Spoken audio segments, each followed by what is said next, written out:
అలాంటి అమ్మాయి ఇంత బోల్డ్‌గా యాక్ట్ చేస్తదా అనేటువంటి కామెంట్ అంటే అందరికీ ఒక ఆలోచన షాక్‌లో ఉన్నారు. ఒక రకంగా 2 రకాల అంశాలు చూడొచ్చు. ఈ మధ్య చూస్తే మనకి ఇటు శ్రీరెడ్డి గాని వీళ్ళందరూ గాని యాక్చువల్‌గా తెలుగులో కూడా చాలామంది అమ్మాయిలు ఉన్నారు. ఎక్స్‌పోజింగ్ చేయడానికైనా గాని రెడీగా ఉన్నారు అని కూడా చాలా స్టేట్మెంట్స్ ఇచ్చారు పాపం వాళ్ళు. విన్నారు.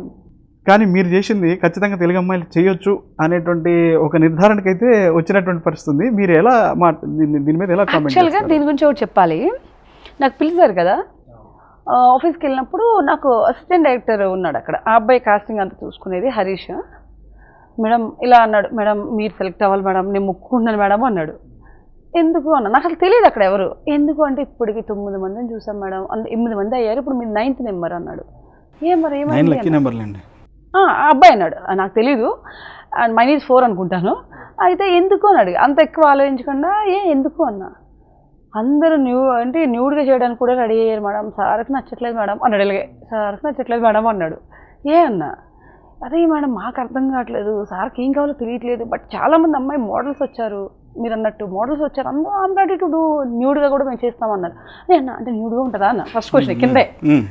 ఉండదు మేడం, కానీ వాళ్ళు అన్నారు అలాగా అన్నారు. అంటే సార్కి ఎందుకు వాళ్ళు ఇచ్చారండి. సార్ చెప్పారు మీతో చేస్తే చాలు. ఎందుకంటే నాకు కూడా 2-3 అమ్మాయిలు హీరోయిన్స్ వాళ్ళు పెట్టారు, ఆర్జీవీ దానిలో ఒక్క ఛాన్స్ వచ్చి నేను చేయడానికి రెడీ ఉన్నాను శ్రీ, దాన్ని పరిచయం చేస్తామని అడిగారు.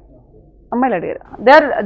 ఎందుకంటారు అంత క్రేజ్? నాకు తెలియదు, నాకైతే అంత క్రేజ్ లేదు ఆయనతో ఫస్ట్. ఎందుకంటే నాకు ఏదైనా సరే ఐ బిలీవ్ గాడ్ అండి, మనకు వచ్చింది అంటే అందులో ఏదో ఉంది, అదే నమ్ముతాను నేను వెళ్ళాను, సార్ నన్ను చూసారు, చూడండి అంటే నా ఫోటో పంపించాను, ముందు ఫోటోస్ పంపించమన్నారు, నేను ఫోటో పంపించారా తేజ గారికి పంపించినట్టు?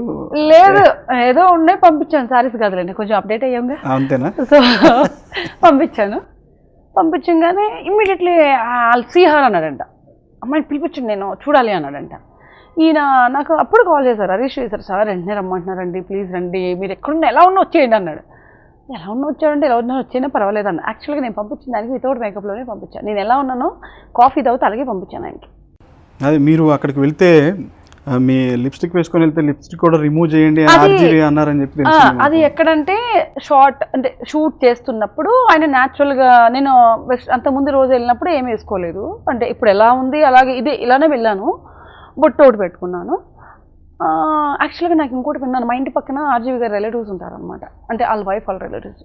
నాకు ఆంటీ ఏం చెప్పారంటే, ఆర్జీవి దగ్గరికి ఎప్పుడు వెళ్ళినా ట్రెడిషనల్గా వెళ్ళదు శ్రీ అన్నారు.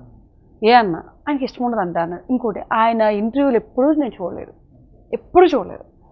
అంటే బిలీవ్ చేయొచ్చు అన్నా, నేను ఏదో అబద్ధం చెప్పాలనుకుంటారు కానీ నేను చూడలేదు, ఎప్పుడు ఆయన ఇంటర్వ్యూలు చూడదు ఓపెన్గా.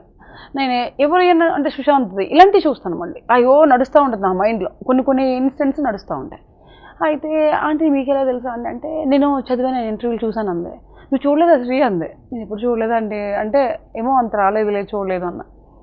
సరే ఇప్పుడు నేను ఎలాగున్నాను అలాగే రమ్మన్నారు, ఇప్పుడు ఆయన కోసం నేను అంత లేదు. మోరెవర్ ఏంటంటే నేను అదే నేను ఇంతకుముందు మీ దగ్గర అన్నాను, ఎవరో ఇంటర్వ్యూలు చెప్పాను, మనం ఎక్స్పెక్టేషన్స్ ఎక్కువగా వెళ్తే అది జరగకపోతే మనం ఫీల్ అవ్వాలి. నాకు ఎక్స్పెక్టేషన్ లేకుండా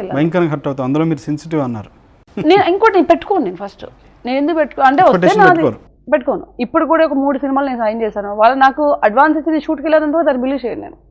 వస్తే నాది షూట్కి వెళ్ళిన రోజు నేను బిలీవ్ చేస్తాను. ఈవెన్ ఆ జీవితం కూడా నేను అలాగే అనుకున్నాను.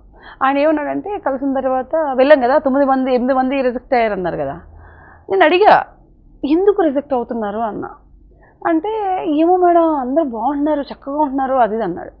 పైకి వెళ్ళా అడిగా, మామూలుగా అన్నారు ఆయన, నీకు ఓకేనా చేయడానికి అని అడిగాడు. ఫస్ట్ నీకు కొంచెం టైం ఇస్తాను, థింక్ చేయి, అది ఓకే అన్నాడు. అంటే నేను ఆలోచించాను, ఎందుకంటే కొంచెం క్లియర్ కదంటే ఎవరైనా ఆలోచిస్తారు కదా. ఆలోచిస్తున్నాను సార్ అన్న. ఆయన ఇంకొక స్టోరీ కూడా చెప్పాలి, అది కూడా నువ్వు చేయాలి అన్నాడు. అదే రోజు 2 స్టోరీలు చెప్పాడు నాకు. దానికి ఇంకో స్టోరీకి గివ్ మీ 1 month, నేను 1-2 days టైం ఇవ్వండి సార్ అన్న. I let you know but for this I can do అన్న. అంటే అల్టిమేట్గా చేస్తాననేది అయితే చేయాలనేది అయితే ఉంది మీకు అన్నాను నేను. ఎందుకంటే నాకు అంతే పెద్ద ఫరాక్ అనిపించదు, బికాజ్ ఎందుకంటే మనకి ఎక్కడ అన్నాడు ఆయన, నువ్వు ఇక్కడ వరకు డ్రెస్ వేసుకుంటావు, నేనేం ఇది చేయను, నేను యూఆర్ కంఫర్టబుల్ ఇక్కడ షార్ట్ వేసుకో అన్నాడు. ఆయన ముందే చెప్పాడు నాకు, ఇది కూడా ట్యూబ్ వేసుకో అని చెప్పేశారు నాకు ముందే. సో నాకు ఎందుకు భయపడతాను, ఇంకా నేను భయపడాను కదా. మీకు ఏదైతే ఆయన ట్యూబ్ వేసి కనిపించిందో ఇట్స్ సారీ లుక్. యాక్చువల్గా నేను ఎక్కడ ట్యూబ్ వేసుకుంది కానీ ఇది కానీ మీకు ఎక్కడ ఎక్స్పోర్ట్ చేయలేదు చూడండి మీరు సినిమాలో. ఆ సారీ లుక్ అనేది నాకు పెద్ద అనిపించలేదు, ఎందుకంటే ఇండియన్ సెక్సియెస్ట్ డ్రెస్ అంటే sorry. Indian, not only Indian, in the world. ఆ సంగాలి రంగు చీర కట్టుకున్న చిన్నది సారీలో నుంచి ఆయన చూపించాడు అంతే కదండి. ఇప్పుడు నేను ఇప్పలేదు ఎక్కడ, అవునా కదా? ఆ సారీలో నుంచి ఆయన పాయింట్ ఆఫ్ లో ఆయన ఏమంటారు ఫ్యాంటసీస్ లో చూపించాడు. అది మాకు తెలియదు. ఫ్యాంటసీస్ ప్రజలకి నిద్ర లేకుండా చేశాడు. అది వాళ్ళకి సైతం నిద్ర లేకుండా చేశాడండి. అది మాకు తెలియదు, అంటే చూసే అబ్బాయిలు తెలియాలి. ఓకే. సో నేను అందుకని ఎక్కడ అన్కంఫర్టబుల్ గా ఫీల్ అవ్వలేదు. అండ్ గ్రేట్ఫుల్ గ్రేట్ థింగ్ ఏంటంటే ఎంతమంది రిజిస్ట్ చేసి అన్ని సెలెక్ట్ చేశాడా అనుకున్నా. దాన్ని యాజ్ హిమ్ ఎందుకు అంటే మాట్లాడినప్పుడు మీరు చాలా మంది వచ్చారంటే కదా సార్ అది ఇది అంటే సిటీ అట్లీ సంథింగ్ అని ఏంటి సార్ అంటే ఈ ఫేస్ వరకు నాకు ఒక ట్రెడిషన్, ఒక అమ్మాయి కనిపించాలి, ఆ కిందకు వస్తే టూ హాట్ ఉండాలి, దట్స్ యూ అన్నాడు. అని నేను ప్రజెంట్ చేస్తాను, నువ్వు చూడన్నాడు. ఇదేం మాట చెప్పాడు నాకు. అవునా అని ఇంకా నేనేం మాట్లాడలే. ఎక్కడో ఒక సెన్సిబుల్, నాకు ఒక సెన్సిటివిటీ కనిపించాలి, ఆ ఫేస్లో కనిపించాలి. ఆయన ఇలాగే చెప్పాడు, ఏదో నాకు ఆ ఫేస్లో కనిపించేది నాకు కావాలి, అదే నేను చూసా అన్నాడు. అని ఓకే ఫైన్. బికాజ్ అంటే దాని మీనింగ్ ఏంటంటే మనిషి చూస్తే అలా ఉండకూడదు కానీ బీభత్సం సృష్టించే వ్యక్తి అయి ఉండాలి. కరెక్ట్గా, ఎగ్జాక్ట్లీ. ఆయన నాకు అది చెప్పే కంటెంట్ నాకు అర్థం అవ్వలేదు ఆ రోజు, అదే అన్నాడు. నేను ఏమనుకోలేదు, చూసాను. అవునా ఏమోలే అంటే నేను ఇందాక అన్నాను కదా, ఒక టెక్నీషియన్ ఎలా ప్రజెంట్ చేస్తారనే మనకు తెలియదు. ఒక కెమెరామ్యాన్ పాయింట్ ఆఫ్ వ్యూ వేరే ఉంటుంది, ఒక డైరెక్టర్ పాయింట్ ఆఫ్ వ్యూ వేరే ఉంటుంది. వాళ్ళిద్దరు వైఫ్ అండ్ హస్బెండ్ అంటారు రిలేటెడ్లీ. ఎందుకంటే వాళ్ళిద్దరే ఫస్ట్ సినిమాని చూస్తారు. ఫస్ట్ డైరెక్టర్ చూస్తాడు, దెన్ ఆఫ్టర్ కెమెరామ్యాన్ చూస్తాడు. సో మనం వాళ్ళిద్దరిని ఎప్పుడు కదపకూడదు. మీరు మనకు నచ్చి నేను ఓకే అనుకున్నప్పుడు జస్ట్ బిలీవ్ చేయాలి బ్లైండ్లీ. నేను అలాగే బిలీవ్ చేశాను. మీరు అంటే షూట్ చేసేటప్పుడు ఎంతమంది టెక్నీషియన్స్, అంటే ఎంతమందితో షూట్ జరిగింది? ఒక 7-8 మంది విత్ ఆర్టిస్టులతోటి.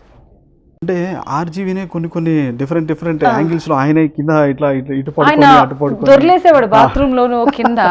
ఓ రోజు అన్నాడు, ఐ నెవర్, అంటే నా లైఫ్ లో ఇలా ఎప్పుడు ఏ షాట్ ఎవరికి తెలియదు అన్నాడు. ఎగ్జాక్ట్లీ. ఎందుకంటే స్వీటీ గారు ఎవరైనా కానీ అసిస్టెంట్ డైరెక్టర్స్ ఉంటారు, డైరెక్టర్ అంటే మేజర్ షాట్స్ ఆయన తీస్తారు, ఇంకేదైనా ఉన్నప్పుడు వాళ్ళు డైరెక్ట్ చేస్తారు, వాళ్ళు గైడ్ చేస్తారు యాక్చువల్ గా. కానీ స్వయంగా మరి మీకు నాకు చాలా మంది క్వశ్చన్ అడిగారు, ఎలా అంటే మొత్తం ఆయనే చేశారా అని అన్నారు. ఆయనే చేశారు, ప్రతి షాట్ ఆయనే చేశాడు. ఏది ఎవరైనా సరే, ఇంకా ఏమంటే లాంగ్ షాట్స్ ఉంటాయి, సజెషన్ షాట్స్ ఉంటాయి, everything he did only. Okay. అంటే మీరు హీరోయిన్ గా కెరీర్ కొనసాగించాలనుకుంటున్నారా, లేకపోతే ఈ ఒక్క పిక్చర్ కి మాత్రమే? లేదు, అలా ఏం లేదు. నా డిజైర్ ఇదే కదా, అంటే ఫస్ట్ నుంచి యాక్టింగ్ చేయాలనేది కదా, వస్తే చేస్తానండి, ఆ వస్తున్నాయి చేస్తాను. రైట్. అయితే యాక్ట్ చేయాలనుకుంటున్నప్పుడు కొంతమంది హీరోయిన్స్ ఒకసారి ఎక్స్పోజ్ చేశారంటే 1 or 2 ఫిల్మ్స్ తర్వాత ఆటోమేటిక్గా వాళ్ళకి ఆఫర్స్ తగ్గిపోయేటువంటి పరిస్థితి కొన్ని చోట్ల ఉంటుంది. కొన్ని సందర్భాల్లో వాళ్ళకి ఈ కైండ్ ఆఫ్ ముద్ర వేసేస్తారు. సపోజ్ ఐటమ్ సాంగ్స్ చేశారనుకోండి, ఐటమ్ సాంగ్ చేస్తే ఐటమ్ సాంగ్ అంటే ఐటమ్ గర్ల్ అన్నట్లుగా ముద్ర వేసేస్తారు. ఇప్పుడు మిమ్మల్ని బోల్డ్ బ్యూటీగా, ఒకవేళ బోల్డ్ అండ్ హాట్ బ్యూటీగా మీకు ముద్ర వేసేస్తే మరి ఆఫర్స్ వచ్చేటువంటి అవకాశం ఉంటుందంటారా?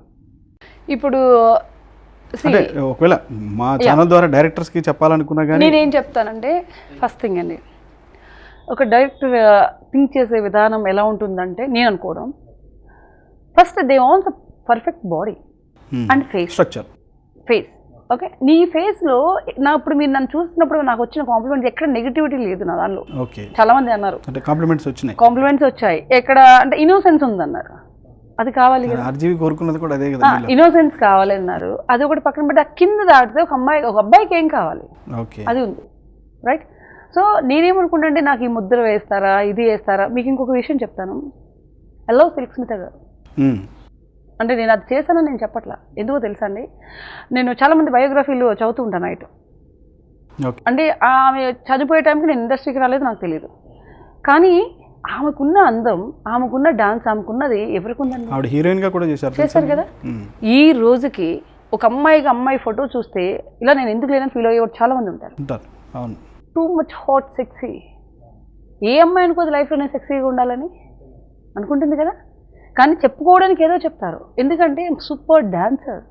నేను I heard about it, like నేను ఆమె రివ్యూస్ చదివినప్పుడు కానీ నేను చూస్తాను, చెప్పాను కదా, వీడియోస్ చూస్తూ ఉన్నప్పుడు ఒకనొక టైంలో ఒక రజనీకాంత్ గారు, కమల్ హాసన్ గారు, వీళ్ళందరూ ఆమె కోసం వెయిట్ చేసేవాళ్ళంట.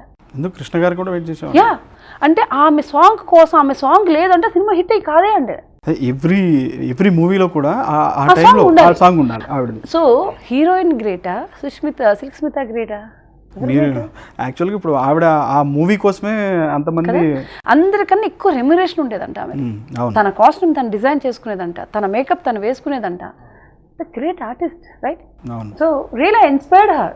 నేను రంగస్థలంలో ఫస్ట్ సాంగ్ ఆమెదే చేశాను. నేను ఓకే 2 సాంగ్లు కంటిన్యూస్ 3-4 సాంగ్లు చేశాను. ఎందుకంటే ఎందుకో తెలియదు, ఆమె ఉంటే నేను కలిసేదాన్ని మేము వెళ్ళి. హానెస్ట్గా చెప్తున్నా. ఎందుకంటే కష్టపడి ఎక్కడో ఒక ఫ్యామిలీ నుంచి వచ్చి అండ్ చాలామంది ఏమైందో మనకు తెలియదు, బట్ ఫైనలీ హ్యాంగ్ చేసుకొని చనిపోయారు. అవును కానీ అంత హైట్, అంత ఫిగర్, అంత ఉన్నవాళ్ళు ఎన్ని Skin tone కూడా వితౌట్ బాగుంటుంది. సర్జరీ చేసుకోకుండా ఎవరున్నారు ఇప్పుడున్న హీరోయిన్స్ కొత్త కొత్త వాళ్ళు చాలా సర్జరీలు చేసుకొని కనబడ్డారు కదా. నేను అది చాలా హ్యాపీ ఫీల్. అంటే ఆమెని నాకు నిజంగా ఇన్స్పైర్ దట్. సో అంటే మీకు అలా ఇలాంటి నేను ఇలా ఇది చేయలేదు, అలా అంటే నేను ఎప్పుడో చేసేదాన్ని కదా. అవును బట్ ఆమె ఎందుకంటే ఒక ఆర్టిస్ట్ నేను అన్నీ చూసాను ఆమె.